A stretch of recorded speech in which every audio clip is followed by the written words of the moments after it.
Alright, it's time to share some crafting recipes that can make you quite a bit of gold. There is a slight caveat though. The sooner you watch this video, the more you will be able to make. Some of the items are rather limited in demand, but conversely, not a single person will have enough account bound materials to fill all of the orders on the trading post either. So it's worth knowing about these recipes to make some quick gold right now, as well as some consistent gold in the future. See, with the new Secrets of the Obscure expansion, we have new weapon skins, and thus people who want to finish their collections. We have the Storm's Eye collection, which is tied to the Skywatch Archipelago, and the Stormforge collection tied to Amnitas. Chances are we will see another weapon collection when the final map releases, so those might present us with another opportunity around November. All of the current weapons require the same ingredients: research nodes, the appropriate oiled orichalcum or oiled ancient wood components, as well as either a case of captured lightning or a pouch of Stardust. Before going over some tips and tricks on how you can farm these materials yourself, let's go over the profit you stand to make first. I already mentioned there is limited demand, so this is one of those instances where I'm about to break the rules of gold making. Normally, you would want to list your items for sale on the trading post, and with some patience, you will get to sell them at the highest price possible.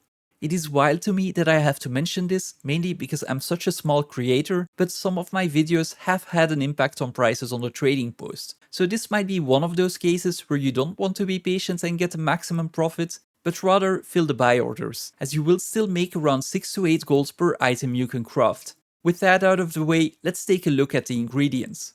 We hoped we would get rid of research nodes in the new expansion, but here they are yet again. You'll need about 30 to 60 per weapon you intend to craft, and if you're struggling to come up with large quantities of these, go and check out the guide I recently published. If you're wondering about the cost of research nodes, you'll need to account for anywhere between 80 copper and 1 silver per node if you try to be as cheap as possible.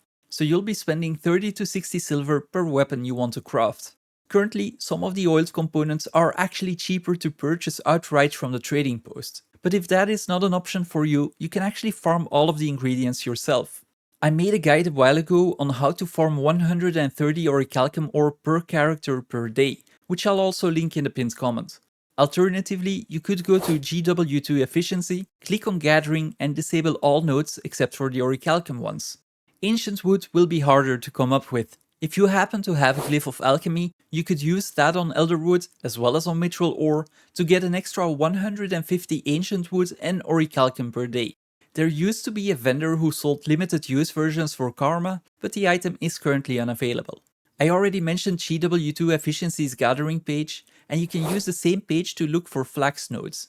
You can gather these once per day per character as well, and for these you actually want to use a glyph of bounty. If you don't have a permanent glyph, you can buy a 50 use tool from one of the gathering vendors in the main cities for a little over 7000 karma. That's research nodes as well as the farmable materials out of the way, but we still have our cases of captured lightning as well as our pouches of Stardust to cover. These are the reason I doubt any single person will be able to fill all of the buy orders. Some people might have quite a few saved up already, but are most likely hanging on to them as they are a component of the new Legendary Armor as well.